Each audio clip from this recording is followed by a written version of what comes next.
अस्सलाम वालेकुम नाजरीन, दुनिया व्लॉग के साथ मैं हूं मोहम्मद अशफाक। नाजरीन, सुप्रीम कोर्ट में जजेस की तकर्रियों का अमल बदस्तूर जारी है। गो कि सुप्रीम कोर्ट में कोई मुकदमात की तादाद लाखों में नहीं है, तो लेकिन वहाँ पर जजेस की जो तकर्रियाँ हैं वो बदस्तूर जारी हैं। और उसकी वजह यह है कि आने वाले दिनों में कॉन्स्टिट्यूशनल कोर्ट बनने जा रही है और फिर उसके लिए भी जजेस वहाँ पर चाहिए होंगे। तो इस वजह से सुप्रीम कोर्ट में जो जजेस की तकर्रियों का अमल है वो जारी है। और इस मरतबा सूबा पंजाब की बारी थी, यानी लाहौर हाई कोर्ट से जजेस को तकर्रुर किया जाना था। लाहौर हाई कोर्ट के हवाले से अहम बात यह है कि 5 जो सीनियर जजेस हैं उनके नाम आज डिस्कस हुए जुडिशल कमीशन के इजलास में। इन 5 जजेस में से 2 जजेस का तकर्रुर होना था। ये था जुडिशल कमीशन के इजलास का एजेंडा, जिसमें से 2 जजेस का तकर्रुर होना था और 5 वो जो जजेस थे उनके नाम ज़ेरे बहस आने थे। इससे पहले मैं आपको थोड़ा सा बता दूं कि इजलास के अंदर दो एजेंडा और भी थे। एक तो ये था ही था, इससे पहले एक एजेंडा ये था कि जहाँ जहाँ Islamabad high court, Sindh high court और दीगर हाई कोर्ट्स में कायम मुकाम चीफ जस्टिस हैं, उनकी तकर्रियों के हवाले से भी नामजदगियाँ होनी थी मेंबर्स की, तो वो कर दी गई हैं। फिर उसके बाद दूसरा एजेंडा था, वो था सबसे अहम एजेंडा, वो था जस्टिस शुजात अली खान के ख़िलाफ़ जो ऑब्ज़र्वेशंस थी, जो मीटिंग मिनट्स थे, उनको हज़फ करने की जो जस्टिस शुजात अली खान की दरख्वास्त थी उसको भी एजेंडे पर रखा गया था। तीसरा एजेंडा था जजेस को सुप्रीम कोर्ट में लाने का। तो पहला एजेंडा तो हो गया, जजेस की नामजदगियाँ हुई। उसके बाद दूसरा एजेंडा आ गया जस्टिस शुजात अली खान के ख़िलाफ़ जो रिमार्क्स थे उनको हज़फ करने का। अब ये नुक्ता उठाया था गुज़श्ता जो जुडिशल कमीशन का इजलास था जिसमें 2 लाहौर हाई कोर्ट के जजेस को डेफ़र किया गया था। यानी हाई कोर्ट के मामले पर कोई तकर्री नहीं की गई थी, पेंडिंग रख ली गई थी। और वजह ये बनी थी कि उस वक्त ये बताया गया था इजलास के अंदर, जो इजलास के एक मेंबर थे उन्होंने कहा कि जस्टिस शुजात अली खान के ख़िलाफ़ तो मवाद मौजूद है, तो कैसे हम इनको डेजिग्नेट कर सकते हैं सुप्रीम कोर्ट के लिए। ये तो पहले सारी चीज़ें आ गई हुई हैं रिकॉर्ड के ऊपर। तो उस वक्त वफाकी वज़ीर कानून आज़म नज़ीर ताडर ने कहा कि बिल्कुल इल्ज़ामात ज़रूर हैं, लेकिन जस्टिस शुजात अली खान के ख़िलाफ़ मटीरियल रिकॉर्ड पर मौजूद नहीं है, सारी बातें मफरूज़ों पर की गई थी। फिर उसके बाद ये बात कहकर कहा गया कि हम फ़िलहाल मीटिंग को लाहौर हाई कोर्ट के हवाले से जो मामला है इसको पेंडिंग कर लेते हैं, जब ये क्लियर होगा फिर इसको देखेंगे। उसके बाद क्या हुआ, जस्टिस शुजात अली खान ने एक दरख्वास्त जुडिशल कमीशन में डाल दी और उन्होंने ये कहा कि मेरे ख़िलाफ़ लगाए गए तमाम तर जो इल्ज़ामात हैं वो बेबुनियाद हैं, झूठे हैं, कोई उसके हवाले से सबूत नहीं है, मटीरियल नहीं है। तो इसलिए जो मेरे ख़िलाफ़ जो पहला इजलास हुआ था, यानी जब लाहौर हाई कोर्ट के चीफ जस्टिस का तकर्रुर होना था, तो उस इजलास में जो मेरे ख़िलाफ़ जो मीटिंग मिनट्स आए थे या चीज़ें रिमार्क्स आए थे उनको हज़फ किया जाए।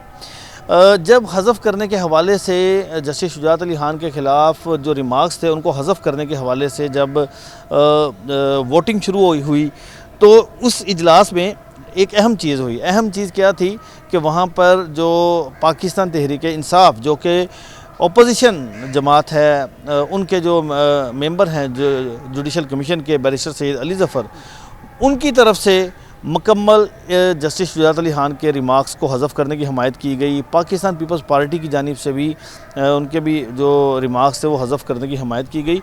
तो इस तरह से जस्टिस शुजात अली खान के ख़िलाफ़ जो रिमार्क्स थे उनको पूरा जो सिरे से ही उनको हज़फ कर लिया गया। यानी इस वक्त अब जो जुडिशल कमीशन का फ़ैसला हुआ है उसके बाद अब जस्टिस शुजात अली खान के ख़िलाफ़ कोई इल्ज़ामात नहीं है, उनको क्लीन चिट दे दी है जुडिशल कमीशन के आज के इजलास में।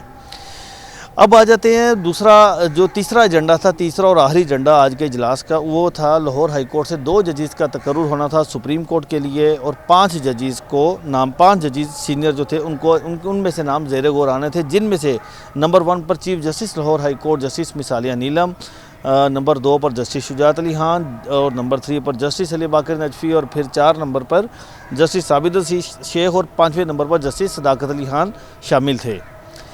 अब सवाल ये उठ गया कि अब जस्टिस शुजात अली खान को कैसे चीफ बनाया जाए, क्योंकि सुप्रीम कोर्ट का जज बनाया जाए, क्योंकि ये बात तो एजेंडे में आ गई कि उनके खिलाफ रिमार्क्स हज़फ हो चुके हैं, लेकिन ज़ाहिर बात है उसका एक रिटर्न ऑर्डर होना है और फिर सब मेंबरान के भी दस्तखत होते हैं, फिर चेयरमैन जुडिशल कमीशन करते हैं, तो वो ऑर्डर पास होगा तो फिर अगली जो चीज़ है वो देखी जा सकती है।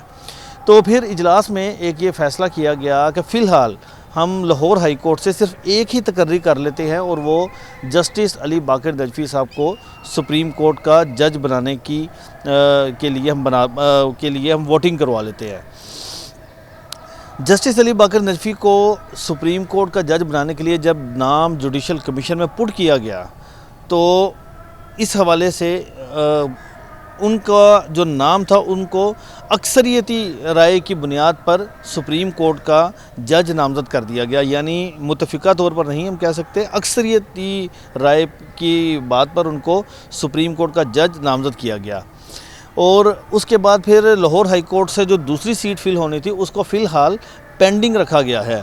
तो नाज़रीन, ये एक अहम डेवलपमेंट है आज के जो जुडिशल कमीशन के इजलास में।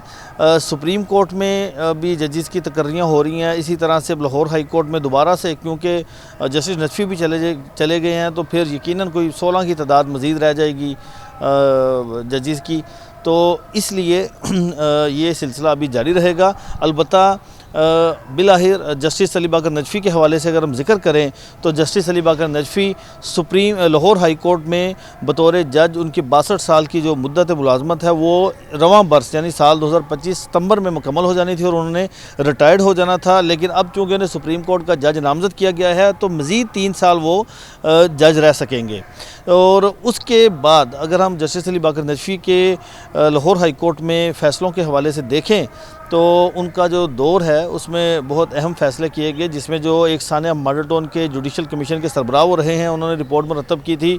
फिर एक फ़ैसले पर उन पर काफ़ी ज़्यादा एक जमात की जानिब से तनकीद की गई जब उन्होंने नवाज़ शरीफ को बिरून मुल्क मेडिकल ग्राउंड पर जाने की इजाज़त दी। तो इस तरह के और भी मुतअद्दिद फ़ैसले थे। अलबत्ता अब जस्टिस अली बाकर नजफ़ी को सुप्रीम कोर्ट का जज नामज़द कर दिया गया है।